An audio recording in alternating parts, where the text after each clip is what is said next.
আসসালামু আলাইকুম। ভারত ভ্রমণে আগ্রহী বাংলাদেশিদের জন্য নিয়ে এসেছি এক বিশাল সুখবর। দীর্ঘদিন ধরে ট্যুরিস্ট ভিসা কার্যক্রম প্রায় বন্ধ থাকার পর অবশেষে ভারত সরকার আবারও ট্যুরিস্ট ভিসা চালুর নীতিগত সিদ্ধান্ত নিয়েছে। প্রাথমিকভাবে ৯০ দিনের জন্য এই ট্যুরিস্ট ভিসা চালু করা হবে এবং এটি একটি ট্রায়াল বা পরীক্ষামূলক প্রকল্প হিসেবে বাস্তবায়ন করা হচ্ছে।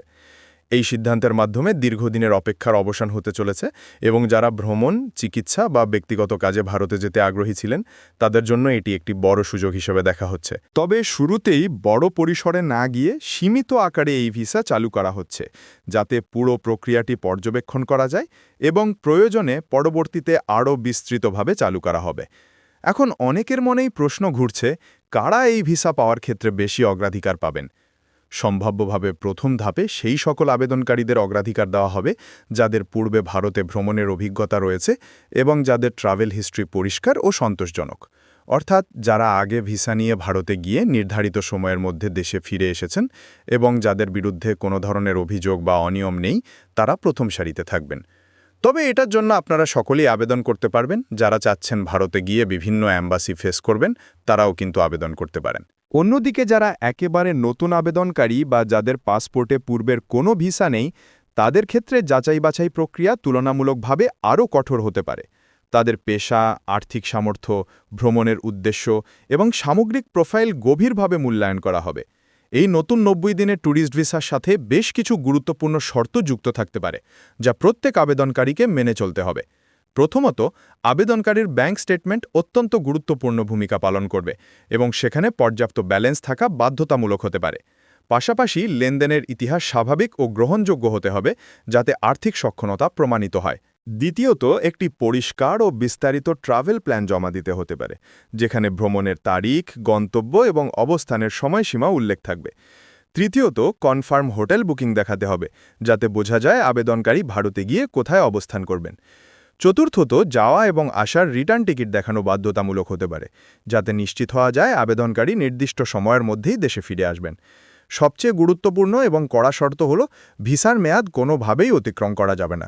যদি কেউ নির্ধারিত সময়ের বেশি ভারতে অবস্থান করেন, তাহলে তাকে ব্ল্যাক লিস্ট করা হতে পারে এবং ভবিষ্যতে তার জন্য ভারতীয় ভিসা পাওয়া অত্যন্ত কঠিন হয়ে যাবে। তাই ভিসা পাওয়ার পর নিয়ম মেনে চলা এবং নির্ধারিত সময়ের মধ্যেই দেশে ফিরে আসা অত্যন্ত জরুরি। ভিসা আবেদন প্রক্রিয়াটি সাধারণত কয়েকটি ধাপে সম্পন্ন হবে। প্রথমে অনলাইনের মাধ্যমে আবেদন ফর্ম পূরণ করতে হবে এবং সেখানে দেওয়া প্রতিটি তথ্য শতভাগ সঠিক হতে হবে। এরপর প্রয়োজনীয় ডকুমেন্ট যেমন পাসপোর্ট, জাতীয় পরিচয়পত্র, ব্যাংক স্টেটমেন্ট, পেশার প্রমাণপত্র এবং অন্যান্য কাগজপত্র স্ক্যান করে আপলোড করতে হবে।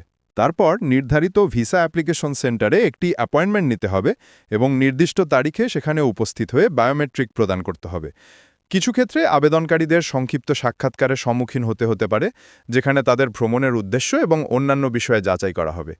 যেহেতু দীর্ঘদিন পর এই ভিসা চালু হচ্ছে, তাই স্বাভাবিকভাবেই আবেদনকারীর সংখ্যা অনেক বেশি হতে পারে এবং ভিসা সেন্টারগুলোতে চাপ সৃষ্টি হতে পারে। এজন্য স্লট পাওয়া কিছুটা কঠিন হতে পারে এবং আগে থেকেই অনলাইনে বুকিং করার প্রয়োজন হতে পারে।